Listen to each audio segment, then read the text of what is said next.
જય ભારત।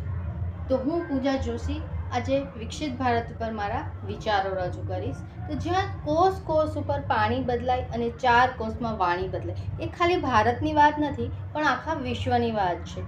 તો એક એવા રાષ્ટ્રનું નિર્માણ થવું જોઈએ કે જ્યાં ગરીબી ના હોય, એક એવા રાષ્ટ્રનું નિર્માણ થવું જોઈએ જ્યાં ગંદકી ના હોય, એક એવા રાષ્ટ્રનું નિર્માણ થવું જોઈએ જ્યાંની સરકાર છે તે ભ્રષ્ટાચાર રહિત હોય, એક એવા રાષ્ટ્રનું નિર્માણ થવું જોઈએ જ્યાંની સ્વાસ્થ્ય સેવાઓ છે તે 24 કલાક સક્રિય રહે, એક એવા રાષ્ટ્રનું નિર્માણ થવું જોઈએ કે જ્યાંની મહિલાઓ અને યુવાનો છે તે પોતાના વિચારો એ ઘરની ચારે દિવાલોમાં નહીં પણ વિશ્વની ચારે દિશાઓમાં ફેલાવે, એક એવા રાષ્ટ્રનું નિર્માણ થવું જોઈએ તે ખાલી જન કલ્યાણની નહીં પણ જગત કલ્યાણની ભાવના રાખે, એક એવા રાષ્ટ્રનું નિર્માણ થવું જોઈએ કે તેનો ખાલી શહેરી વિકાસ નહીં પણ આખા 70 લાખ ગામડાઓનો વિકાસ થાય, એક એવી સંસ્થાની સ્થાપના થવી જોઈએ જે એક ઘર સુધી ભારત દેશના પહોંચે।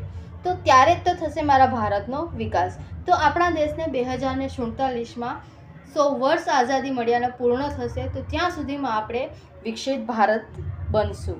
જય હિન્દ, જય ભારત।